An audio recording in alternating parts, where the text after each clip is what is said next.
Hai semua, selamat datang ke YouTube channel Cincin BM. Hujung Januari lalu, Samsung dah lancarkan siri Galaxy S25.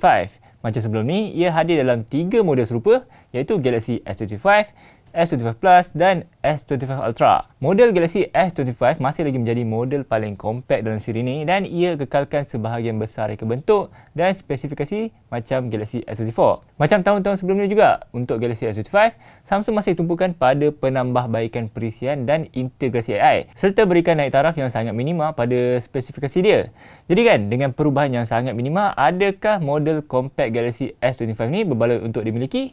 Di sini saya akan berkongsikan ulasan dan pandangan saya mengenai telefon kompak terbaru Samsung.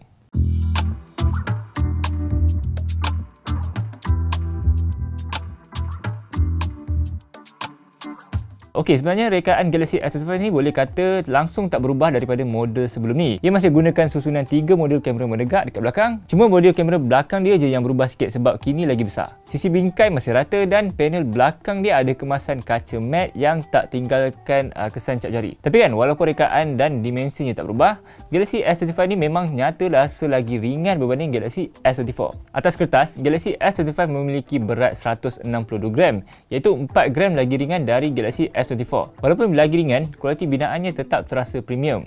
Macam yang nampak, dekat tangan kami ni unit dia berwarna merah baharu.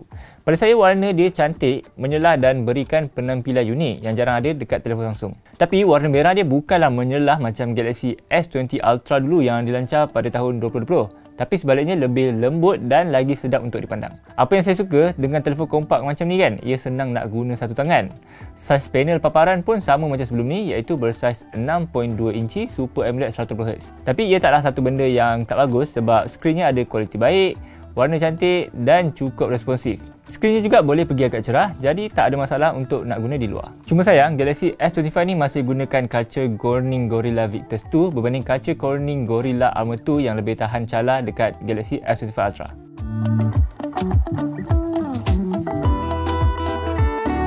Okey, bila bercakap pasal prestasi, telefon ni memang rasa snappy dan lancar.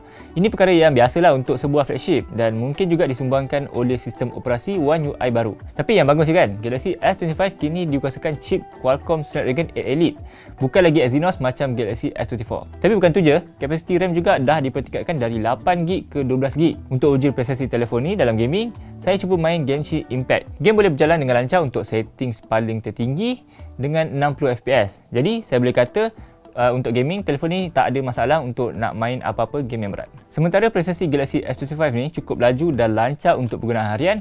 Sebenarnya kan, prestasi dia kurang berkuasa sikit berbanding telefon lain yang guna chip Snapdragon 8 Elite iaitu Galaxy S25 Ultra. Ini sebab hasil ujian penandaras yang Galaxy S25 dapat dekat Geekbench 6 lebih rendah berbanding Galaxy S25 Ultra untuk teras tunggal dan pelbagai teras. Pun begitu, ia masih satu peningkatan berbanding Galaxy S24 terdahulu yang mencatatkan markah 2070 di Geekbench 6. Masa main game atau jalan ke tugas berat, telefon akan terasa sedikit suam pada panel belakang, tapi ia tak jejaskan prestasi telefon secara keseluruhan.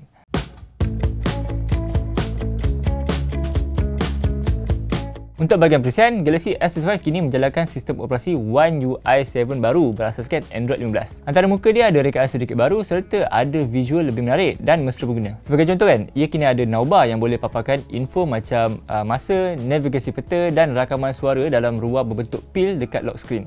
Jadi, boleh katakan navbar ni adalah Dynamic Island versi Samsung. Selain itu, terdapat juga Now Brief yang boleh sediakan maklumat untuk rutin harian anda. Walaupun ia satu tambahan ciri yang baik, untuk saya jarang gunakannya sebab pada kebanyakan masa, ia hanya tunjukkan butiran mengenai cuaca dan aktiviti dekat kalender. Ini sesuatu yang saya boleh lihat sendiri dekat widget di halaman utama. Tentu ia boleh paparkan juga butiran tidur, tapi itu kena pakai produk boleh pakai Samsung macam Galaxy Watch lah. Fungsi AI sebelum ni macam terjemahan ketika panggilan, rumusan teks dan generative edit pun masih ada. Tapi satu perkara yang ditambah baik Samsung adalah ciri untuk padang objek dalam gambar yang kini boleh tawarkan hasil yang lagi baik dan semula jadi.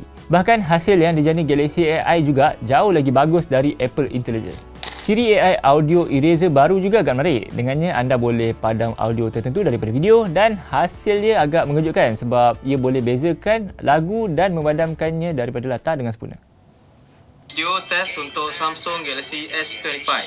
So nak cuba asingkan suara aku dengan music.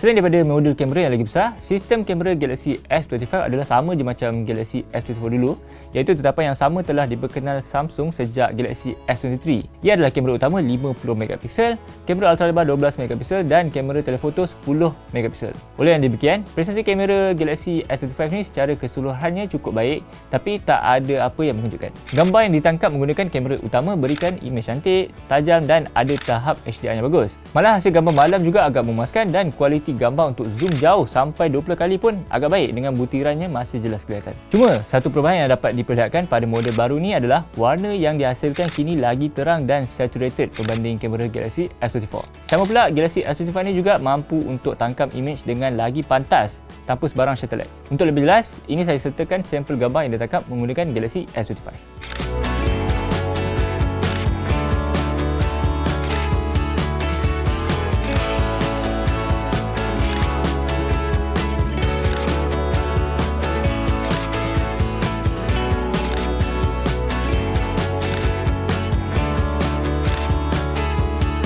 Macam terlepas, sistem kamera S25 ni juga masih boleh lakukan rakaman sampai 8K 30fps. Tapi kini anda ada pilihan untuk rakam dalam format log dan warna boleh diperuntukkan dengan hanya satu klik. Untuk itu, anda kena pergi ke details, video dan tekan correct color.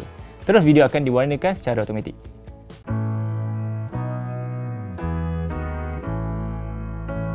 Bercakap pasal bateri pula, saya dapati yang hayat bateri yang dimiliki Galaxy S25 ni cukup bagus. Saya boleh gunakannya sampai ke akhir hari tanpa masalah dan boleh dapat masa penggunaan screen on time sehingga 7 jam untuk penggunaan macam melari media sosial, tengok YouTube dan main game. Saya main Mobile Legends dalam masa 2 jam pun hanya makan bateri sekitar 70% je. Jadi untuk sebuah telefon compact, pada saya ia sudah cukup bagus. Tahap efisiensi sebegini mungkin disebabkan oleh penggunaan chip Snapdragon Elite yang lebih cepat tenaga dan juga sistem operasi One UI 7 yang baru. Tapi kan, kekurangan telefon ni adalah masa pengecasan dia sangat perlahan. Ambil masa 1 jam 20 minit untuk dicas penuh menggunakan pengecasan buaya. Jadi nak tak nak memang kena cas sebelum tidur untuk mulakan hari dengan bateri penuh. Pengecasan wireless pun masih ada pada kuasa 15W, tapi kini ia menyokong piawaian Qi 2, bermakna anda boleh gunakannya dengan pengecasan wireless magnetik. Oh ya, macam biasa, kepala pengecas tak diberikan dalam kotak, jadi anda kena guna kepala pengecas sendiri atau beli baru.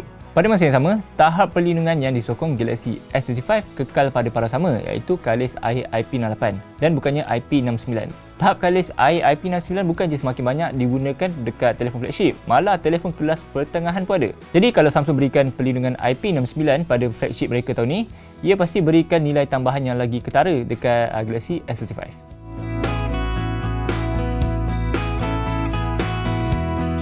Secara keseluruhannya, Galaxy S25 ni bukanlah satu pembaharuan yang besar berbanding generasi sebelumnya. Tapi itu bukanlah untuk katakan Galaxy S25 ni telefon yang tak bagus. Ia masih sebuah peranti flagship yang cukup mantap dalam pelbagai aspek dan dapat memenuhi keperluan harian pengguna dengan baik. Perkara baik dekat model tahun lepas masih dikekalkan macam skrin berkualiti tinggi, hayat bateri tahan lama, kamera cukup baik dan prestasi dia juga sangat lancar. Lepas tu, dekat compact dia juga merupakan satu kelebihan besar bagi mereka yang nakkan peranti kecil, mudah dikendalikan satu tangan dan senang nak simpan dalam poket. Selepas ni, perisian juga menjadi salah satu kelebihan utama dekat Galaxy S25 sebab ia tawarkan pengelapan Android antara yang terbaik dan dilengkapi dengan fungsi Galaxy Eye lebih berkuasa. Tambah pula, Samsung juga dah turunkan harga Galaxy S25.